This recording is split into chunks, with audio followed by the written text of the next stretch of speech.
All right, and we are back.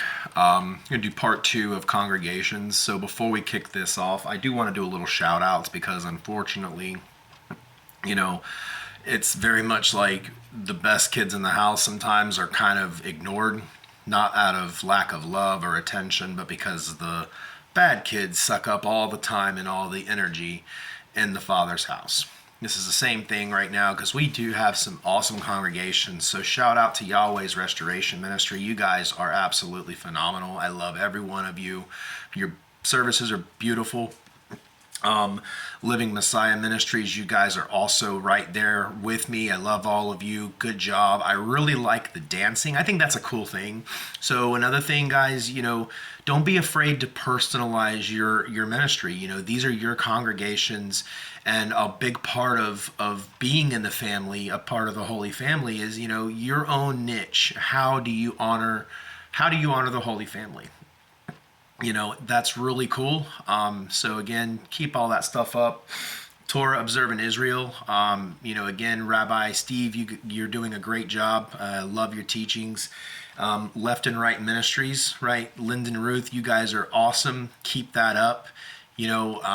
Again, these are just a few. So I will do an edification video at some point here soon to really just kind of work with you guys, because I want you to know that a lot of the videos I'm making, they're not meant to bash anybody over the head, especially you guys that are doing an amazing job.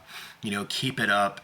You guys have nothing to worry about, and keep going down the road. Stay close to me, and like I said, you guys are gonna walk through fire. You're not gonna have to deal with so many things that the world will in a very short amount of time. Most of these are literally my SOS signal to the failed ministries, which is the majority, the blind ministries, there's no air in their lungs, there's no thought in their brain, there's no love in their heart.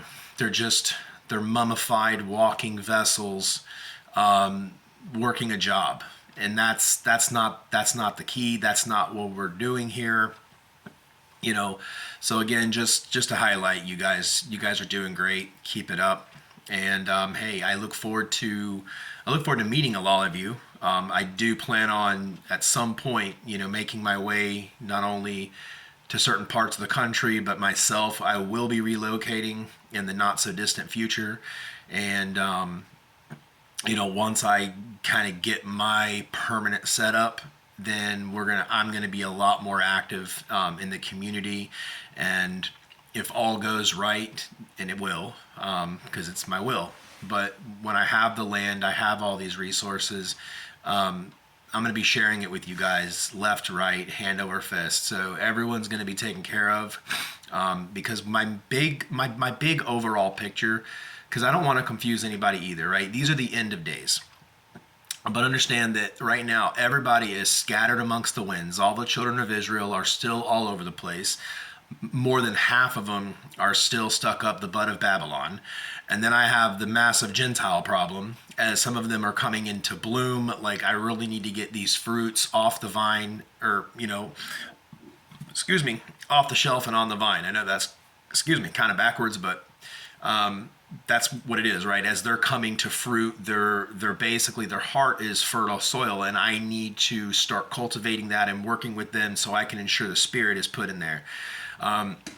Which is why this time is crucial, because these are the times that we are going to be building up our flocks. You guys are building up your flocks, and all of you are mine. So you are all my flock, but individually, right, you are being chiefs over your own flocks, or whatever your verbiage you want to use. So that's why we want to make sure that they're going to be healthy.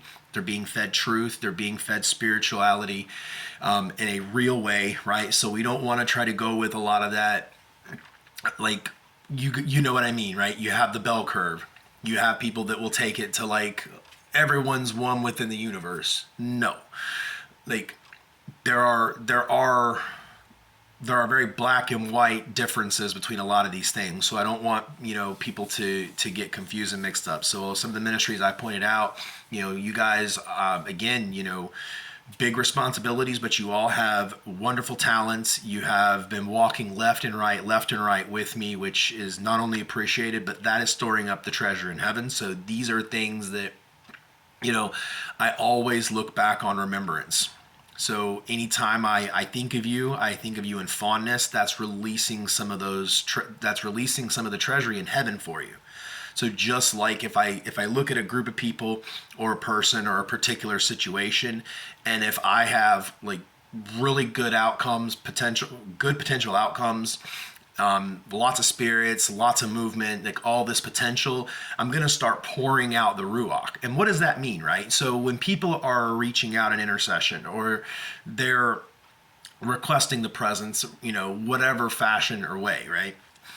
That looks like to you the opportunity. So it would be kind of like in a carnal human way, everyone knows a food truck. So it'd be like, hey, we're going to call a food truck. When it gets here, if you're hungry, you haven't eaten, you need to eat from the food truck. It's here. That is your opportunity to not only get full, so in the spirit things, while you're building up your congregations, when you're having these services or teachings or classes, when you're opening that up and you are a pure vessel, right? If you have that connection to me confidently, I'm gonna know that connection. I can feel it. Like as soon as somebody opens in prayer, they're using the names, they have a heart full of faith, they have eyes to see me, they have ears to hear me. Guys, I feel that any time of day. It wakes me up. I don't even think I sleep anymore. I'm working on days, guys, almost no sleep, because I can feel it. You guys are asking, and I mean, I'm willing to give anytime, any day, any place, and I release it willingly. But then you have people that don't have truth. They don't know me. They don't have eyes. They don't have ears. They're waiting on fictitious characters for unreasonable things to occur, and they're going to be on the sideline. And when the earth crumbles and it's all burnt up in fire, that's where they're going to be, but not you.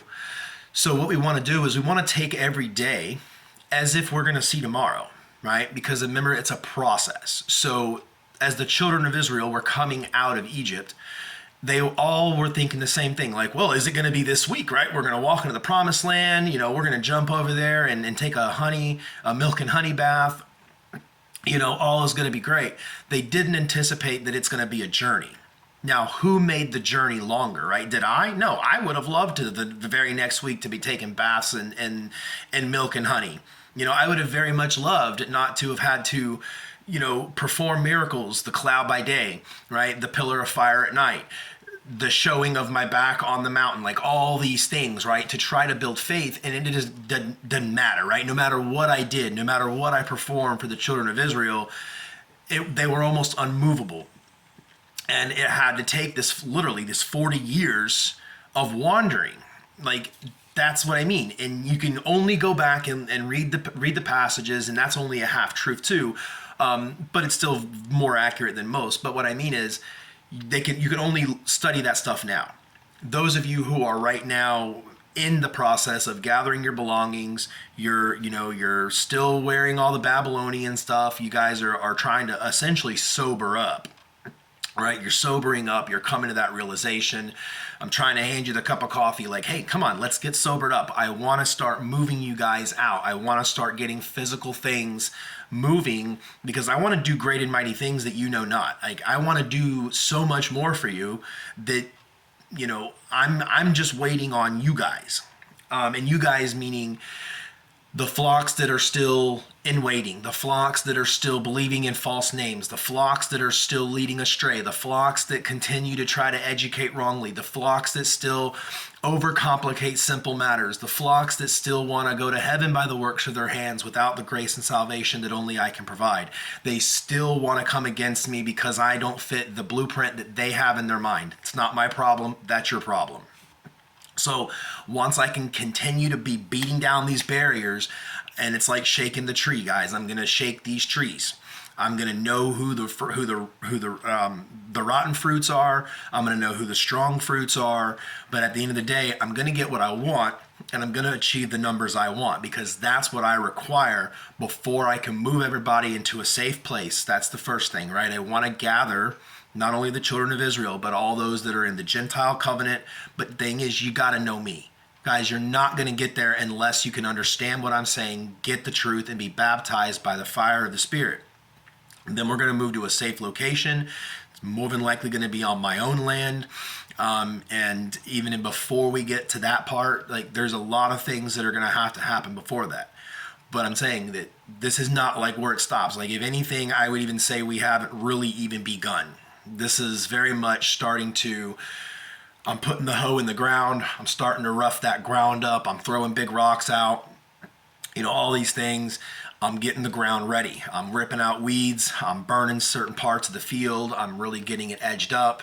That's how, when I look down on the big picture, that's kind of where we're at. So that's where I want, on your bad days, ask. Guys, ask. I mean, I'm willing to give. If you're lined up with me and we have trust, and I know a lot of you do, right? That's kind of my point, is I'm willing to dispense the gifts of the Spirit on a whim, on whatever matters that matter to you, as long as you're aligned, right? As long as your pipe is clear. We're asking for these things with a truly repentant heart, not a 90% repent. We've covered that, because a lot of folks like to try to repent even in personal. But that's the thing, right? You can accomplish that, but you've got to be truthful, right? Honesty is not only the best policy, it's the only policy. And you got to first be honest with yourself before you can be honest with me.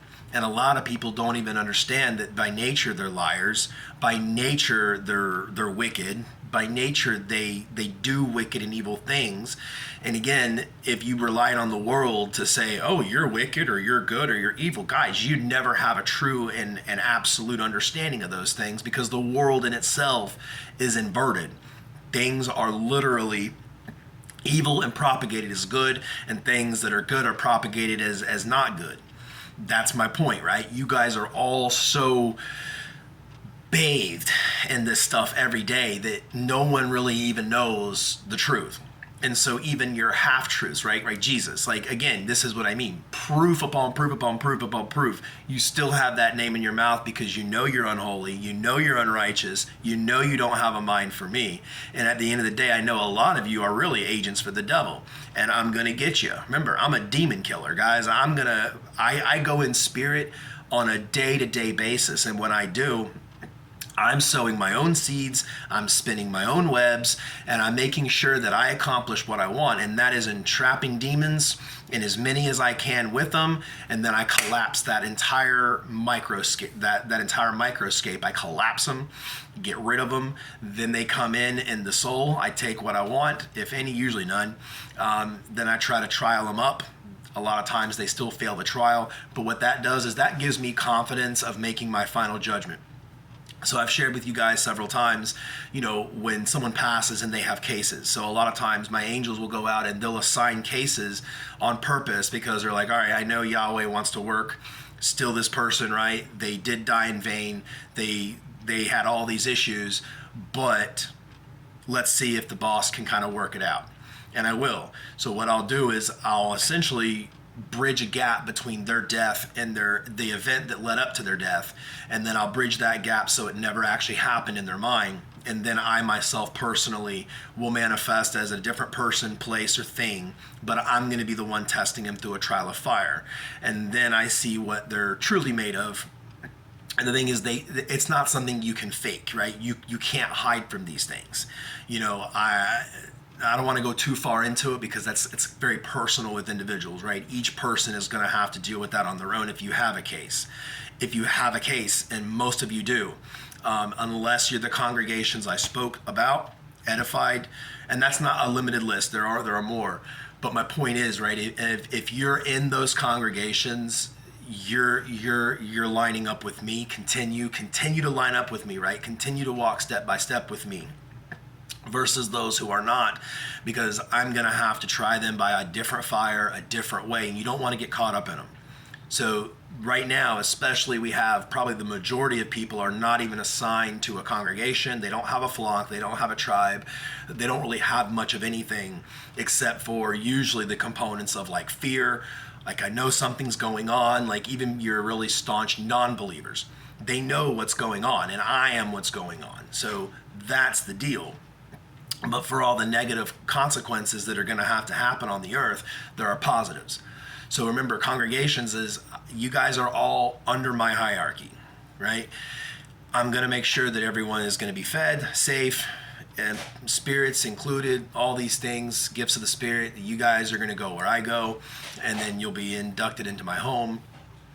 And while that process happens, simultaneously, when the big guns come out, and we're not talking a few thousand people or a few 100,000 people, when we're talking on the millions, and not like, oh, 2 events per year, guys, I'm talking things are going to start rolling on a day-to-day basis. Your news feeds in 24 hours is going to be like trying to empty all of Niagara Falls as a fire hose, boom, trying to be poured down your throat. Like, it is going to be bigger than a fire hose. And you're talking mass casualties. You're talking lots of bad stuff. Now, the good news to that is, out of the entire planet, based upon my own promise and the written word, the children of Israel, the land of Israel, right, and America, you guys are going to be, at least in some part, a saved space for my people. And there will be smaller pockets that will occur in different areas. But as far as, the whole coming out of it, right, a lot of that's going to be practice and principle. So it's coming out of the ways, coming out of what you thought you understood as good, revisiting those things and really understanding that, okay, it wasn't good. This isn't the way. This isn't the truth. This isn't the light. Like, you guys got to start shedding all that nonsense. Unfortunately, most people, they want to carry their baggage with them. Like, they want to come out of Egypt wearing the earrings, they want to wear pharaoh hats, they want to wear the little beard cover, they want to wear all the Egyptian stuff. They want all the gold, the money, the boxes, the horses, the chariots. And then they're like, okay, now I have all this stuff. Now I'm okay enough to learn. Like, that's not how I operate. That's not how heaven operates. So that's like a no.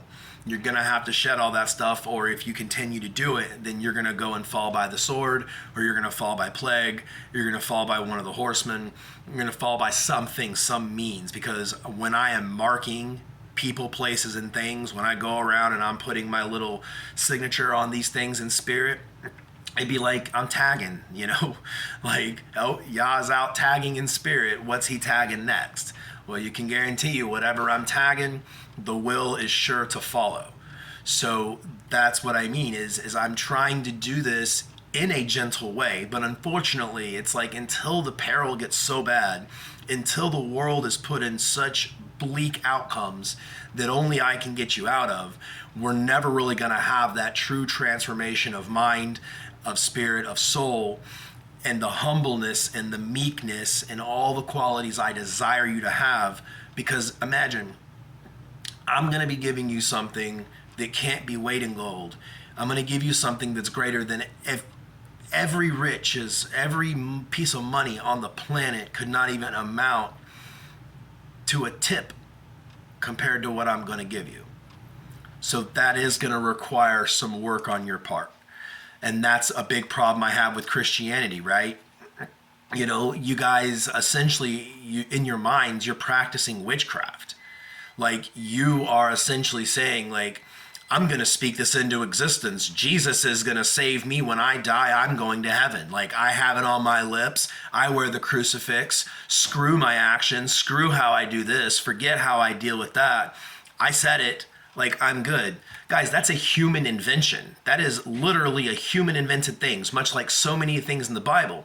Because remember, people, human beings, fallible people, are teaching you their opinion, right? And what they like and what they see. And I see this and I see that and right here. And then if you go back to this book written 900 years before that book, and then you go to this book written 1500 years before that book, you have all 5 books at some point in time that said something or other. Guys, you do understand that your language, a verbal language, is actually limited. So you do understand called sequencing. You are going by carnal sequencing, trying to make sense out of spiritual matters. That would be like saying you have an eyedropper, but just because it's water, it's enough to take a bath in. That's what that's like. So you need to step out of your own way, put down the eyedropper, and say, hey, I'm willing to let God open the floodgates. I'm willing to let God keep me dry when it's wet, and, give me the drink of eternal water, of eternal salvation, right? So again, are you lined up with me, or are you lined up with you? Right? Do you listen to your own inner voice, and do you confuse that with me? Like, that's another thing. And I'm not downing people who, it's hard to say without kind of shooting anybody in the foot, but it's like some people, they do have a predisposition to kind of like tapping into the Ruach, and instead of being given the gifts of the Spirit, they're kind of like getting a little radiation off of it. And so they'll get a glimmer here or a flicker there, and then like they'll take it, run with it, make their own narrative, make their own reasoning, make their own prophecy, like all this other nonsense. Then they put themselves in the wrong category, and it's like next thing you know, you have a big mess. It's a big disaster. And what's the purpose, right? There was no purpose because it solved nothing. You didn't serve me. You didn't serve heaven. You didn't do anything other than what you wanted to do. That's dangerous. That's deadly. That's a game that I'm not playing. So congregations, so good job to a lot of you, but then warning to most of you. And that is what it is. So we're going to do another segment. I don't know when, but it will be at some point, and then we'll continue breaking these down in bite-sized bits. And and also, guys, on that note, feel free to shoot me a message, because if there is something that your congregation is struggling with, I try to keep my eyes and ears open through congregations all the time, but it's a bit of a balance, to be honest. I have to be fully present in myself to also handle my own life, to also take care of, things in the physical. But I do leave myself. I do go out in spirit. Like I said, some congregations, believe it or not, I've completely sat right there with you, and I've, sat there for 2 hours. And as you guys are doing the reading, or you're doing the praying, or even whatever, I've tried to give as many people as I can the Spirit.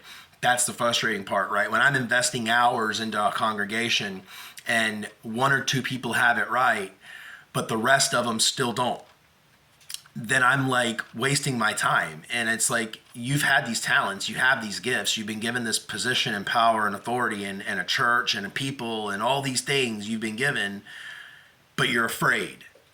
Like, what are you doing? Like, you need to be putting the pedal to the metal, saying, hey, Yahweh's working with us directly, guys. We need to jump on and we need to capitalize on it. If you need a spirit, come to the place of worship. Come to the place where Yahweh is coming. That's what I mean. I'm trying to tee that up for you, I feel like, in the flesh, when I've drilled down on your community. I'm giving you gentle reminders. Hey, guys, I'm here. I'm really, really here. Open the floor up. Let's get some Ruach going. Let me give some spirits. And guess what? You're going to start having personal testimonies go through the roof. But that comes with trust. Genuinely, guys, if you don't trust the God of Isaac, Abraham, and Jacob, me, Yahweh, right? YAHWEH, Yahoshua, Yeshua, all the yes, right? All the yes. then find a different religion and die as men. Right? Like, truly, that's what it comes down to, is there's other religions out there, and you can go follow them, be happy, be your own God, and you'll die as men, and that's it, right? That's the end of your story. But if you truly do want the eternal life, you want salvation, you want deliverance, you want interaction with the house of the holy, you want to have a righteous God, and you want to be a part of the never-ending creation, right? That's where I come in. So, excuse me. So, I'm saying don't mess up your own blessings. Get out of your own way, right? Even if you have 2 left feet, I can still help you. When I say we, I'm referring to, the angels in heaven, the angels down here. We is a very, very big team. And again, when you get those spiritual eyes and those spiritual ears to see, to hear, to know the Spirit, like, you'll see all this stuff, and you will see witness after witness after witness every single day, every hour if you choose. That's what I mean. That's the level of proof and what I'm talking about. Like, I'm not talking about some thin level of faith that is going to fizzle out, right? You know, guys, like, there is no going back. If you come out of Egypt, you need to come out of Egypt. Then you need to be seeking the promised land. You need to be walking with me. I'm going to be delivering you in there. And when we get there, you will know who I am, right? In all my glory. But at the same time, right, you've got to have that trust at some point. So, you know, build your trust. I love you guys. We're going to have, again, another video. So hope you guys can stay up, and we'll see you on the next one.